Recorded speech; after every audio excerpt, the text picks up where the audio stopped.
Get your blades out, because today we're going to talk about how to cut down stories for the sake of structure and pacing. By the way, my name is Brandon McNulty. I'm the author of Bad Parts, and welcome to my writing channel. Last week I did a video on the drafting process, specifically how you move from one stage of the drafting process to another and another and so on.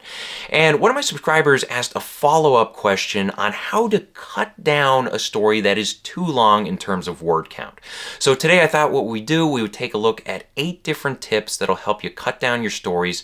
I broke them down into different categories. We're going to look at big picture cuts, then medium-sized ones, and finally smaller cuts. All right, now let's look at the big picture cuts that you can make. These are the ones that'll save you the biggest amount of word count, and I broke them down into 3 separate tips. They all begin with the letter S. You're going to look at cutting side characters, subplots, and slow sections of the story that can be summarized. Let's start with the first one, cutting side characters. Obviously, a story needs a main character. You could think of the main character at the center of your character web, if you will, and that web is going to branch out to all these different side characters. You may have like family, friends, co-workers, neighbors, all these people who are related to the main character.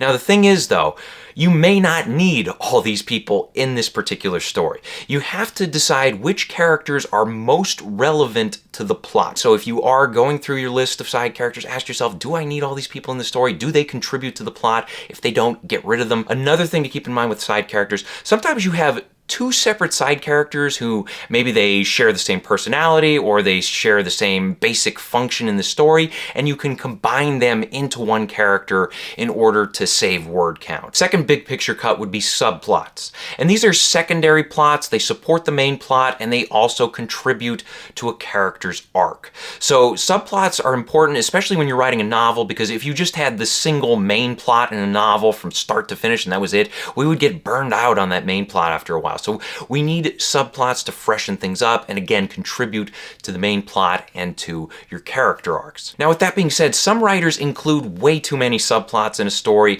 and some of those subplots don't contribute to the main plot or to the character arc. Sometimes you have a subplot that's just there because maybe the author thought they needed to have a romantic subplot or they needed some kind of comic relief subplot. Ask yourself, do my subplots contribute meaningfully to the main plot? Do they make meaningful change possible within character arcs? If they don't, get rid of them. And then the third big picture cut would be slow sections that can be summarized. Oftentimes you'll have these low energy parts of your story, and especially if you're rereading your story for the first time, you may notice that your attention is kind of waning.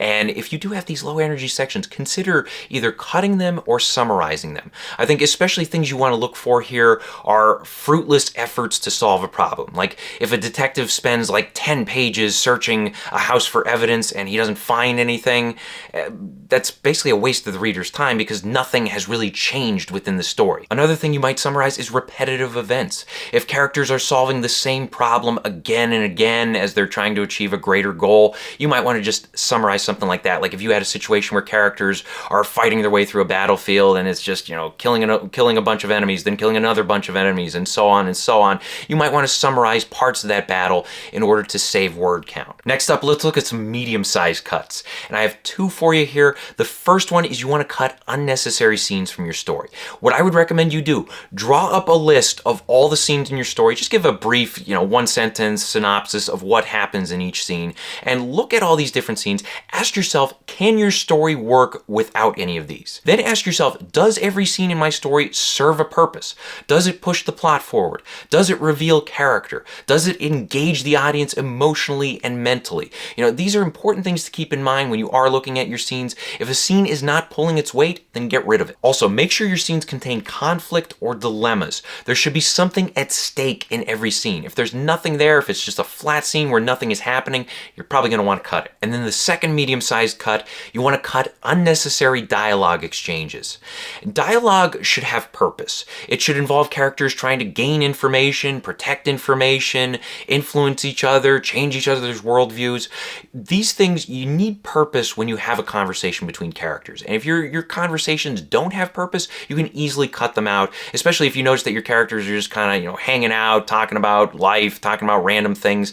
In these cases, get rid of those conversations. You'll save yourself a lot of word count. All right, now before we wrap up this video, let's look at some smaller cuts and things you can trim. I have 3 tips for you here. The first one is to shorten your dialogue exchanges. We just talked about getting rid of dialogue conversations that serve no purpose. Now we want to take a closer look at the ones that did survive, the ones that are good, and we want to look for ways to shorten them down a little bit. Because oftentimes, if you look at your conversations in your story, you'll notice that characters will argue in circles, or the conversation itself will just spin in circles. It won't be going anywhere. It may serve a purpose within the story, but there may be also some ways to trim it down, tighten it up, streamline it, and get rid of some excess words in the process. Second smaller cut is to trim unnecessary details from your story. And you'll notice this a lot when you have situations where characters are going from one place to another. I'll give you an example right now. I'll put it up on the screen, and we'll say that we have a detective going to a person's house to question someone. And here's what we'll write down. We'll say the detective parked his car, marched up the sidewalk, and pounded his fist against the front door until the lights came on inside. Now, there's a lot going on right here, but we can shorten this down because the parking and marching parts, they aren't as important here. We just want to get right to the meat of the story. So we'll change this up and we'll say the detective pounded his fist against the front door until the lights came on inside. And this would, of course, kick off the scene. Someone would open the door, then the detective would start asking questions. And depending on your story, you may even skip that moment where the detective knocks on the door. You might just jump right to the conversation in the living room or wherever it is. But the key thing here is to ask yourself, do the actions my characters take, are they necessary in this story? Or can I trim things down? Can I take out, walking or driving or things like that? And then the third smaller cut you can make, getting rid of redundant words and excess words. I'll throw some more examples up on the screen to illustrate what I mean here. For instance, you may cut repeated words or phrases. So in the sentence, I broke my index finger, my middle finger, and my ring finger, there's a lot of excess stuff there. You can change this to, I broke my index, middle, and ring fingers. You might also look to cut similar words and phrases that are close by.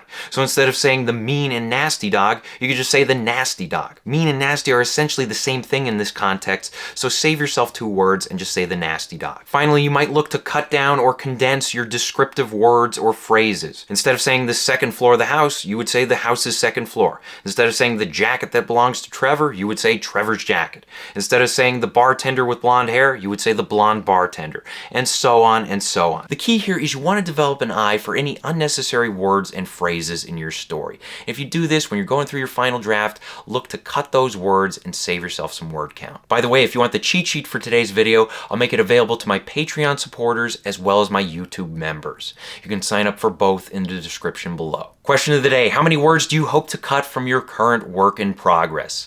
Let us know in the comments section below. Thank you for watching. If you want to support the channel, please pick up a copy of any one of my books and be sure to leave reviews on Amazon.